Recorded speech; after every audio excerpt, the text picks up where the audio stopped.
C'est un grand jour à l'église de Puebo. Les fidèles de toute la région ont fait le déplacement pour assister à une messe pas comme les autres. Le curé doit célébrer pas moins de 3 mariages. À l'intérieur, les totems des ancêtres sont positionnés juste à côté des statues des saints protecteurs. Foi catholique et croyances ancestrales cohabitent sous le même toit. Et pour le diacre, cela ne pose aucun problème. Donc ici, vous avez des statues et ça représente un peu les patrons de chaque tribu. Dans l'église catholique, tout le monde est invité dedans.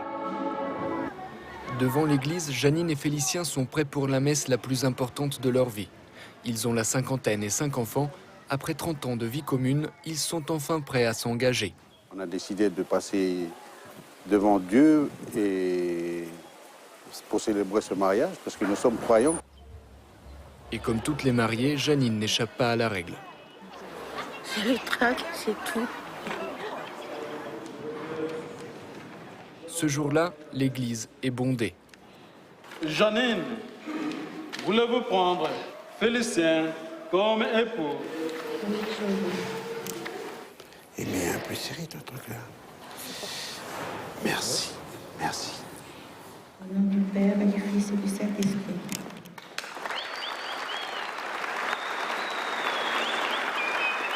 Les proches et les amis des mariés peuvent enfin exprimer leur joie.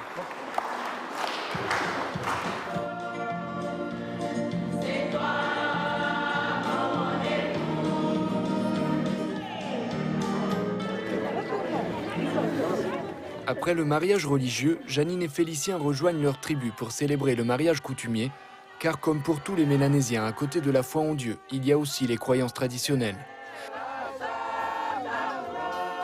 Les jeunes mariés sont accueillis en grande pompe dans la tribu de Félicien. Le grand chef de la tribu d'Yaoué s'appelle Noël Poindy. C'est à lui de sceller leur union. Il y aura 2 danses, ensuite on passe aux choses sérieuses, la coutume. Pour sceller l'alliance des clans, de nombreuses cérémonies ont déjà eu lieu. La tribu prépare le dernier acte, une sorte de dot. C'est le clan du marié, du garçon. Il va faire la coutume au clan de la mariée. Voilà. Pour payer la femme. L'orateur du clan se charge de transmettre la parole des ancêtres. Pour commencer, on va vous demander pardon. Parce que ce couple a déjà des enfants, mais nous n'avons pas fait de cérémonie avant. Tout ça, c'est pour nos vieux qui nous regardent. Ils sont présents dans cette parole que nous vous portons. Elle est sacrée. Là, il y a de l'igname, des tarots, du sucre et du riz. Je vous prie d'accepter ces cadeaux.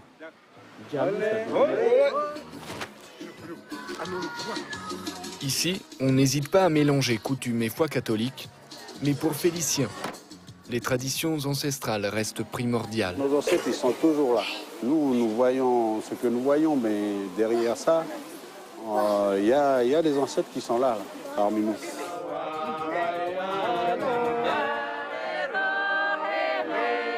Pour clore le rituel coutumier, les invités entonnent des hymnes religieux. Janine et Félicien sont désormais en règle devant Dieu et devant leurs ancêtres. Il est temps de profiter des amis, leur fête va durer jusqu'au petit matin.